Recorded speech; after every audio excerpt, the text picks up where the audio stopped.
Bueno, aunque como dicen, no necesita presentación. Andrés Páez es doctor en jurisprudencia y sociólogo por la Pontificia Universidad Católica del Ecuador, experto en Derecho Laboral por la Universidad de Bolonia y Universidad de Sevilla. Es autor de 12 libros, varios de los cuales forman parte del fondo editorial del Inter-American Institute for Democracy. Páez, como lo conocen en la calle, en todo el Ecuador, fue candidato para la vicepresidencia de la República y todos conocemos el resultado. Con ustedes, Páez.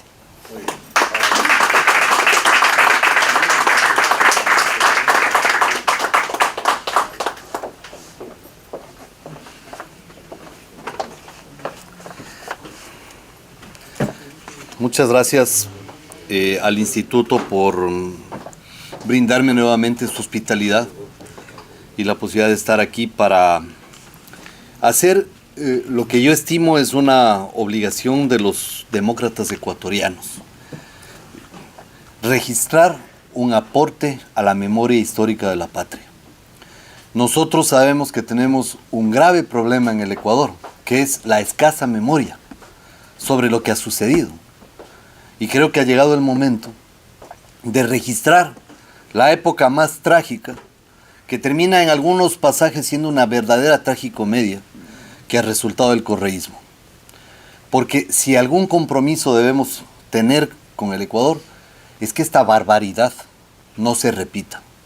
Una barbaridad que ha tenido una serie de ingredientes que están relatados en ese libro precisamente para que nadie se olvide lo que pasó en el país durante 10 años.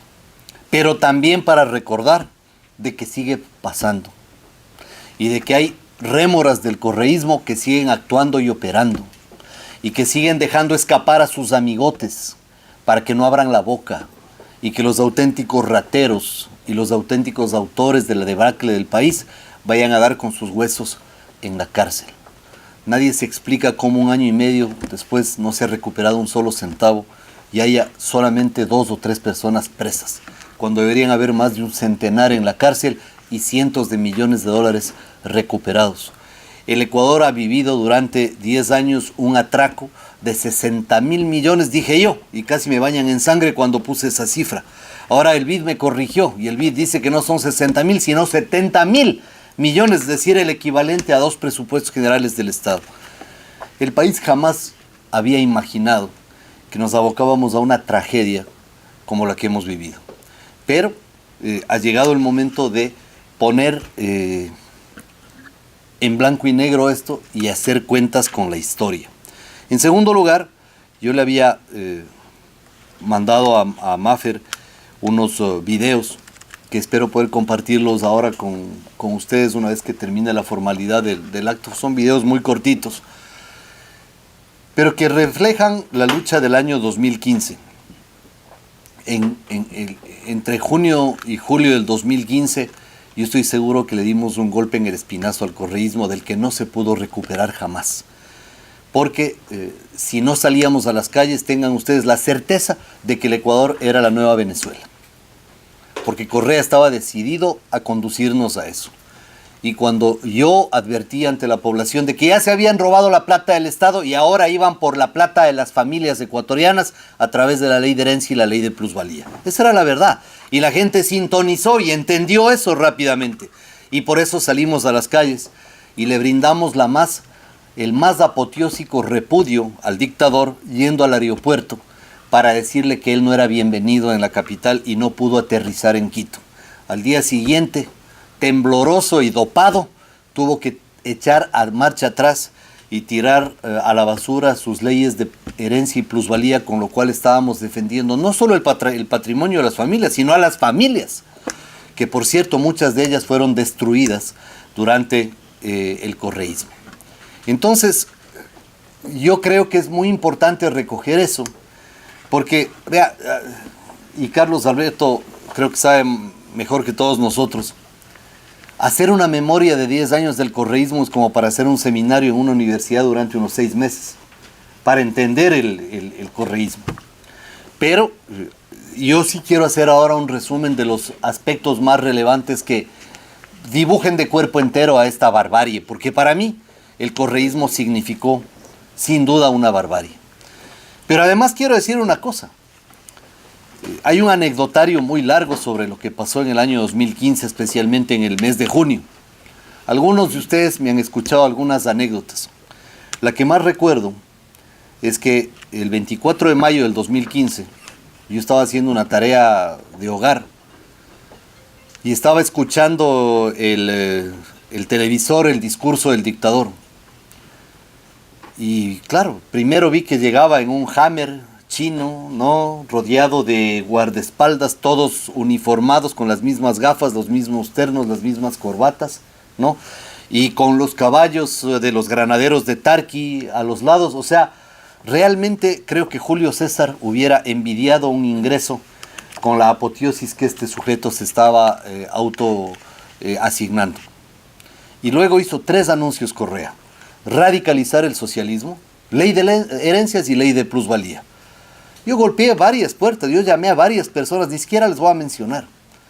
Uno de ellos me dijo, déjame consultar con mis asesores, porque yo le decía, miren, hay que salir a las calles, aquí no podemos negociar, hay que salir a las calles. Y me dijo, déjame consultar con mis asesores. Hasta el día de hoy no me responde.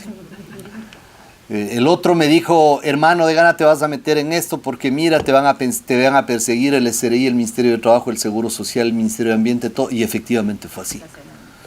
Pero ese era el precio que había que pagar. El asunto es que finalmente salimos solos a la calle, nadie creía. Lo que comenzó con 200 personas se transformó en una semana en 15,000 y finalmente en decenas de miles de personas que logramos hacer lo más importante para el Ecuador, que era impedir un curso irrevocable que ya había decidido Correa hacia la situación de Venezuela. Y creo que nosotros hicimos lo correcto, y a pesar de todo el sufrimiento familiar, de todo el costo que me ha tocado pagar y que está en el capítulo 5 de mi libro, tengan ustedes la certeza de que lo volvería a hacer. Volvería a pagar el precio que he pagado, porque la patria merece el esfuerzo de la gente que realmente la ama y que la quiere, porque eso es lo único que les podemos dejar a nuestros hijos. Estos miserables ahora tienen que estar escondidos en un ático, sentados sobre millones de dólares, que no los pueden disfrutar. Felizmente nuestro país, irrevocablemente, tarde o temprano, retomará el camino de la libertad, y creo que ese contingente pasará a la historia, que no es mío, por supuesto, sino de cientos de miles de patriotas que decidieron decirle no a una dictadura miserable de un canalla que además nunca dirigió un gobierno, sino una peligrosa banda criminal, como ha quedado demostrado. Yo quiero recurrir a mis notas para hacer un recuento rápido, y les agradezco anticipadamente por su paciencia, de lo que ha significado el Ecuador, porque a mí me parece que hay que poner en contexto esto, y porque hay que aprovechar que además no solamente ustedes están escuchando esto, sino decenas o centenares de personas a través de las transmisiones. Visto los resultados de la década robada, se colige claramente que el objetivo central del gobierno de Correa fue saquear al Ecuador, llevarse la mayor parte de su riqueza sin importarle ni el sufrimiento de su pueblo ni el destino de la patria. Había que enriquecer a una camarilla de fracasados que habían sido incapaces de progresar por sus propios medios. Un grupo de chiros y endeudados que esperaban la ocasión perfecta para salir de su pobreza y arreglarse la vida hasta la 5ª generación, o quizá más. Su voracidad era inconmensurable. Vieron en el Estado la oportunidad de hacerse millonarios, y más con los altos ingresos del petróleo que garantizaban ingentes recursos para el Estado, y por supuesto suculentos negocios de toda índole. Uno de ellos pasó de vender sándwiches de chancho a conducir un lujoso velero por los mares del mundo. Otro de andar en bicicleta a trasladarse en helicóptero para practicar su deporte favorito. Otro trepó de entrevistador de tercera a propietario de una gran mansión en un carísimo barrio de Guayaquil y un enorme solar con vista al mar, entre otras maravillas. Como era de esperarse, ninguno de sus hijos fue registrado en las escuelas del milenio, auténticos monumentos de la corrupción rampante, sino que pasaron a engrosar las filas de los colegios más caros y renombrados, especialmente de la ciudad de Quito. Mientras hablaban contra el imperio yanqui, matriculaban a sus hijos en las universidades gringas y eran sorprendidos haciendo compras en las tiendas más lujosas del corazón del imperio que decían aborrecer, sobre todo en Miami, para pasarse de paso por Orlando y tomarse fotos con Mickey Mouse y con Minnie. Madrugaban a los lujosos clubes de Quito y Guayaquil para disfrutar de sus piscinas, gimnasios y degustar su fina gastronomía, y jugaban golf los fines de semana en esos mismos clubes a cuya membresía le habían clavado impuestos para escarmentar a sus socios. Ahora había que disfrutar de los lujos que simultáneamente y con tanto veneno atacaban en los micrófonos de la prensa oficialista con la más barata de las charlatanerías. Un socialismo de boca para afuera, el socialismo para la tarima, para el show y como pantalla de adoctrinamiento o para la persecución, pero no como una forma de vida propia. En las revistas de las peluquerías se recogían las fotos de las mansiones compradas, mostrando los pianos, los cuadros lujosamente enmarcados, los impecables muebles y los modernos ambientes evidentemente decorados por expertos, porque en realidad los socialistas del siglo XXI nunca le atinaron al buen gusto. Otra, con pedantería, mostraba sus sandalias de $700 y los abrigos de las renombradas tiendas londinenses, porque las sigras, ponchos y blusas bordadas se usaban solo para actos proselitistas y eventos especiales, como por ejemplo mandar a comer mierda a los ricos en pleno salón de sesiones de la Asamblea. Para ello aprobaron una constitución hecha a la medida de los caprichos del folclórico dictador y a la par montaron todo un aparato de propaganda al más puro estilo del fascismo, tratando de copar la opinión pública y pretendiendo imponer una verdad oficial. Tan pronto llegaron al poder, expropiaron los 2 canales de televisión de más alta sintonía en el país y lo pusieron al servicio de su proyecto. Expropiaron el diario El Telégrafo y se apoderaron de varias radios privadas. Esta banda de truanes que se afincó en el poder no demoró en iniciar sus operaciones. Y en Montecristi se cometieron fechorías que yo denuncié, puesto que insólitamente habían acordado con la Contraloría que el informe sobre sus actuaciones sea secreto. Ese informe llegó a mis manos e inmediatamente emplacé al entonces presidente de la Asamblea, el patético Corcho Cordero, para que lo divulgara hasta las 9 del día siguiente, so pena de hacerlo yo. Temeroso buscó contactarme para que no lo hiciera y ante su incumplimiento, efectivamente lo defendí. El país se escandalizó con su contenido.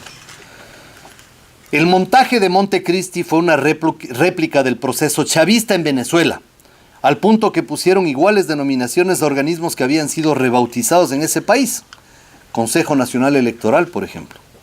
Quisieron cambiar todos los nombres como si se tratara de un plan letreros. Llegaron al absurdo de pretender cambiar el escudo del Ecuador y declarar al placer sexual como derecho. Es que tenían la urgencia de mostrar que supuestamente estaban cambiando al país cuando lo que realmente estaban haciendo es sembrar el odio y polarizar al país hasta conducirlo a la debacle. Mientras reemplazaban nombres y rótulos de las instituciones, se encargaban de desarticularlas y convertirlas en simples apéndices del Poder Ejecutivo, para que sobre sus ruinas paseara el reyesuelo toda su soberbia y sus complejos. Todo para que el dictador pueda ejercer su poder ilimitado a sus anchas, luciendo unas curiosas camisas bordadas que eran parte del show mediático y, por cierto, de las más patéticas expresiones del mal gusto. De paso, ninguna de esas horribles camisas volvió a ser vista luego de marcharse del trono el dictador, ni siquiera para recibir la tormenta de huevos con la que el pueblo lo repudió en la campaña a la consulta popular. En el mismo sainete de Montecristi, tras bastidores, operaban 3 asesores españoles originados en una universidad sin brillo alguno, que venían de desarrollar el proyecto chavista y armar la constitución de Chávez, con la cual este individuo llevó a esa hermana nación a la más cruel de sus tragedias. Presurosos ensamblaron la constitución correísta, haciendo casi una réplica del alma fascista en ambos textos, cargadas de artículos reglamentarios, novelerías y enormes poderes para quienes se creyeron predestinados para gobernar por el resto de sus vidas. Y todo esto en un elefante blanco construido por orden del dictador, en la cima de una colina donde las fechorías no tardaron en cometerse. Mientras los operadores españoles enviados por Chávez hacían de las suyas, Rosana Alvarado montaba el andamiaje para sacar en libertad al criminal Floresmilo Villalta, acusado y sentenciado de violar a una niña de 12 años con el pretexto de que era un luchador social. 10 años después, centenares de violaciones y abusos sexuales cometidos en escuelas públicas salieron a la luz, todo bajo la contemplativa mirada del entonces ministro de Educación y hoy asambleísta, cuyo juzgamiento fue evitado por sus compañeros correístas de la Comisión de Fiscalización de la Asamblea. La nueva Constitución fue presentada como una varita mágica que resolvería todos los problemas de la patria porque obviamente no cabía error alguno. Y al que se le ocurría expresar una crítica enseguida era calificado como traidor a la patria, enemigo del cambio, siendo objeto de todo tipo de improperios de los sábelo-todo que desfilaban por las entrevistas matutinas haciendo gala de una supuesta brillantez cuando solamente eran parlantes que repetían frases prefabricadas en el Palacio de Gobierno para tener un discurso uniforme. Léase para que nadie contradiga al tirano. Así aparecieron los Ruptura, los ex Pachacutic, los otrora Partidocracia, ahora ataviados de verde, puesto etiquetas de revolucionarios para enseñar a todos su sabiduría, pues ellos no daban opiniones, ellos dictaban cátedra en cada una de sus expresiones, y la tarea de ignorantes que no lo habían advertido en su grandeza inmaculada, debían agachar la cabeza y aprender de semejantes eruditos. Cobijados en la tesis de los plenos poderes, arrasaron con cuanto encontraron a su paso, incluyendo la reputación de quienes osaban en discrepar con semejantes portentos cuyo vasto conocimiento había superado ya los umbrales de la gloria terrenal. Allí pusieron de moda el voto en plancha, porque era imposible contradecir los manantiales de sabiduría que brotaban desde el Palacio de Gobierno.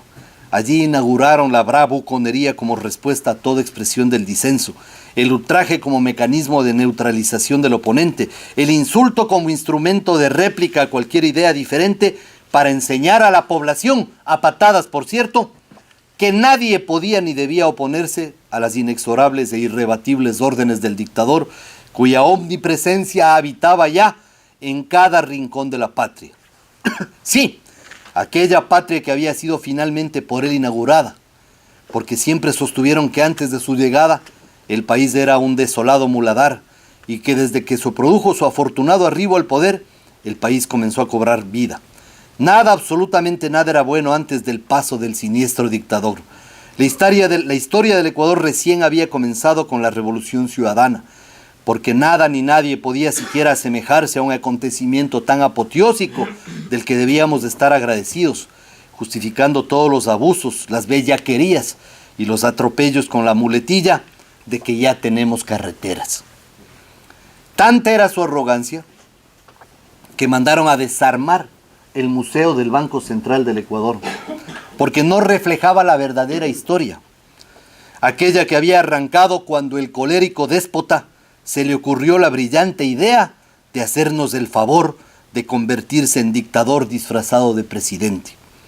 Tanta vanidad y culto a la personalidad que se imprimieron millones de libros escolares destacando solamente a Eloy Alfaro y a Rafael I, monarca criollo del Ecuador del siglo XXI. Festejaban sus fraudulentos triunfos que enloquecían de alegría a la peligrosa pandilla, que día a día aseguraba incrementar sus fortunas mal habidas a través de un saqueo de los fondos públicos de los que no existe antecedente alguno en la historia del Ecuador.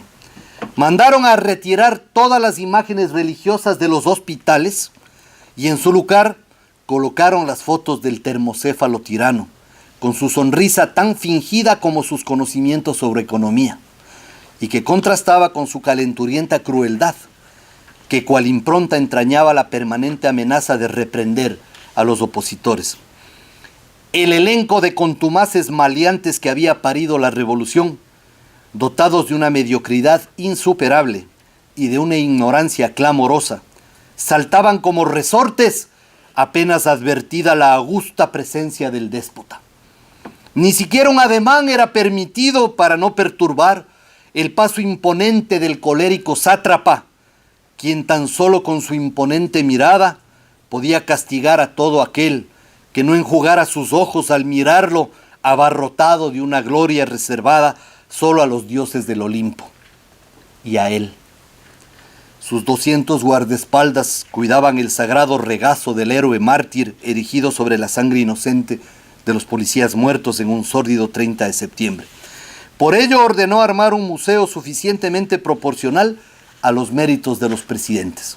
Una estantería para Eloy Alfaro, otra para los demás presidentes y 7 aulas completas para perennizar la insoslayable memoria del atroz mandamás de uñas largas y bolsillos ardientes. Pero no contaba que sus áulicos y antiguos aliados mutaran al morenismo, esperanzados con que su impunidad fuera garantizada, mientras el villano en Europa solicitaba tembloroso un asilo, padecía en un ático la disentería reservada al pánico, veía esfumado su sueño de convertir al Ecuador en una nueva Venezuela y amenazaba con videos caseros para que nadie abriera la boca y quedara al descubierto la mayor operación criminal que recuerde la historia del Ecuador. La apropiación del patrimonio simbólico fue también un artificio copiado de la dictadura venezolana, que exhumaba los restos de Bolívar en una ceremonia dantesca, mientras Correa ordenaba pasear las cenizas de Eloy Alfaro desde Guayaquil hasta Montecristi y los restos simbólicos de Manuela Sáenz desde Paita hasta Caracas. Al viejo luchador lo ascendieron a un grado militar cuando aquello había sucedido ya un centenar de años atrás. Patria, tierra sagrada, canción ceremonial del Congreso Nacional, fue convertida en himno del partido de gobierno. Lo que era patrimonio de todos fue privatizado para convertirlo en propiedad de una pandilla. En contraste, hábilmente proscribieron a Juan Montalvo, cuya pluma había triturado a Ignacio de Ventimilla, otro tirano corrupto que llegó a negociar hasta la bandera del Ecuador y que se convertiría en el antecedente más parecido al paso por el poder de esta gavilla delincuencial llamada Alianza País. También le agarraron aversión a personajes enormes como Eugenio Espejo o Benjamín Carrión, porque parte de su plan era posicionar como referentes a Chávez, Lula, Kirchner, Castro, Evo, Ortega, Dilma, Cristina, Maduro, es decir, los integrantes de la banda criminal del siglo XXI que a pretexto de socialismo arrasaron con la riqueza de sus países y sembraron violencia, dolor y destrucción a su funesto paso. Inventaron todo un diccionario que fueron aprendiendo rápidamente para imponerlo en los micrófonos como la gran novelería de la comunicación. Rompieron cuanta regla gramatical les fue posible para que incluso su florido e insoslayable lenguaje fuera muestra categórica del cambio que había iniciado irremediablemente el país. Asambleístas y asambleístos, miembros y miembras, jurados y juradas, militantes y militantos, jóvenes y jóvenes, pianistas y pianistas, tenistas y tenistas. Y todo esto con una mímica de manos que solo podía causar carcajadas de quienes no redactaban, porque eso era cosa del pasado. Ellos construían para que los ignorantes entiendan que ellos habían sido predestinados para desasnarnos, y todo aquel que no entendía sus malabarismos textuales era simplemente parte del viejo país, de la oligarquía, de la prensa corrupta, de la partidocracia, de todo lo malo. Así dividieron al país, enfrentando a unos ecuatorianos con otros, inoculando todo el odio que les fue posible, polarizando con una beligerancia inusitada, persiguiendo opositores, líderes de opinión, dirigentes sociales, periodistas, inventando las más insólitas instancias de juzgamiento como la Superintendencia de Comunicación. Por donde iban, hacían gala de su petulancia y frivolidad, acuñando él, tú no sabes quién soy yo, para atropellar, ultrajar e imponer su poder con el mismo estilo virulento del jefe de la banda criminal. Sin resquemor alguno, inventaron instituciones que nos avergonzaron ante el mundo. Ministerio de la Felicidad, Secretaría de Igualdad Intergeneracional, Instituto Espacial Ecuatoriano, Instituto de la Meritocracia. Se pagaban $6,000 al mes a un vago para que abrace árboles y hable con las ballenas, para enseñarnos lo que es y debe ser la felicidad, aunque 6 de cada 10 ecuatorianos no tengan un empleo decente, aunque el costo de la vida haya subido a las nubes, aunque la delincuencia se haya tomado las urbes. No, eso no importaba porque había que comer fruta y hacer yoga para ser felices, como lo hacía casi un centenar de ociosos que cobraban sueldos en ese ministerio. Y con cosas de ese tipo duplicaron el tamaño del Estado, mientras declaraban a los empresarios como enemigos del cambio. Pero además buscaron por todos los medios tapar lo inocultable, de manera que el gobierno luciera inmaculado, mientras su aparato de propaganda inspirado en las máximas del abominable Joseph Goebbels se encargara del resto. Que no hay inseguridad, vociferaba el Ministerio del Interior, presumiendo que la varita mágica del dictador había conseguido anular la delincuencia. Prohibieron portar armas a todos, menos a los delincuentes.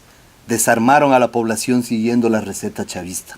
Cerraron la base de Manta para dejar al país a merced del crimen organizado. Y ordenaron tapar la cara de los delincuentes a pretexto de derechos humanos. Y así los afectados nunca pudieron reconocerlos. Y en el clímax de las protestas ciudadanas de junio del 2015, organizaron grupos paramilitares fuertemente armados para que castiguen a quienes tenían la osadía de protestar contra el amado líder. No bastó con comprar un avión para la comodidad del emperador, y se compraron 2 para que su dicha no fuera interrumpida, y luego en uno de ellos Cordero llevaba de paseo a Canadá a su esposa y su nieto, a costilla de todos los ecuatorianos. Primero lo nuestro, solía decir, pero las cámaras lo sorprendieron más de una vez vistiendo ropa y gafas de marca, seguramente originadas en el imperio al que tanto criticaba boca para afuera.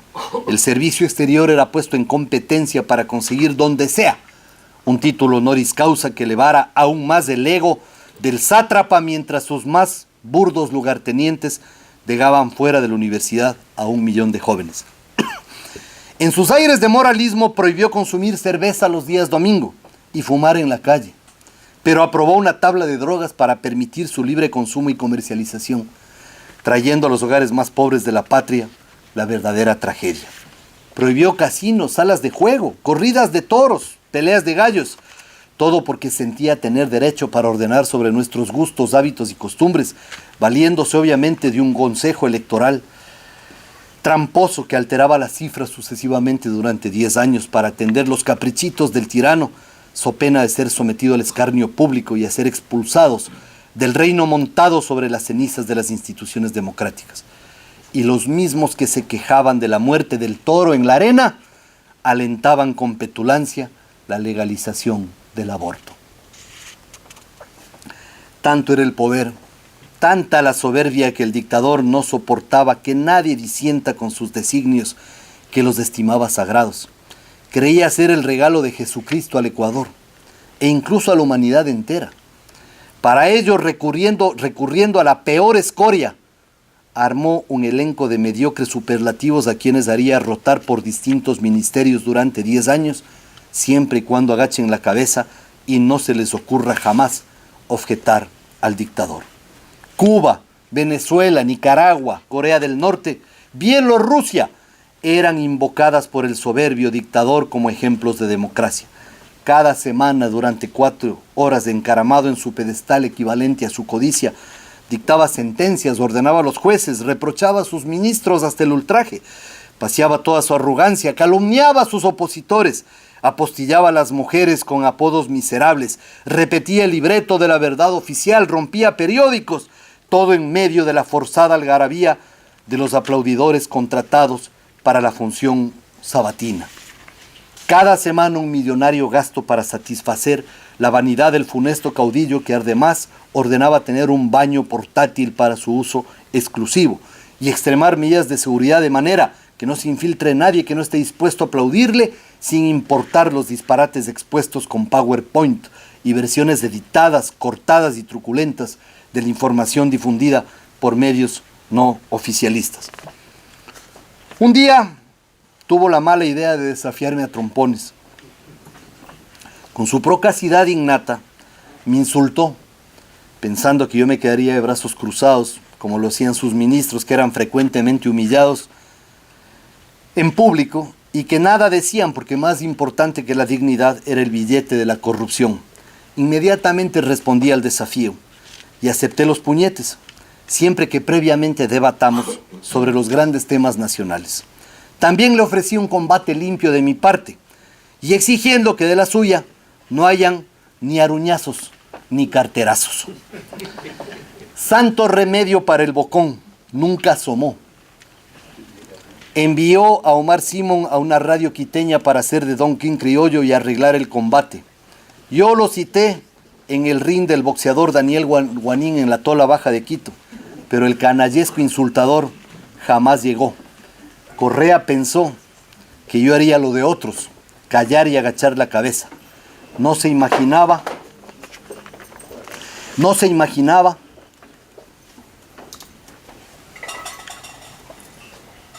que aun cuando hubiese llegado con sus 300 guardaespaldas, de todas formas lo esperaría como hombre para defender mi dignidad.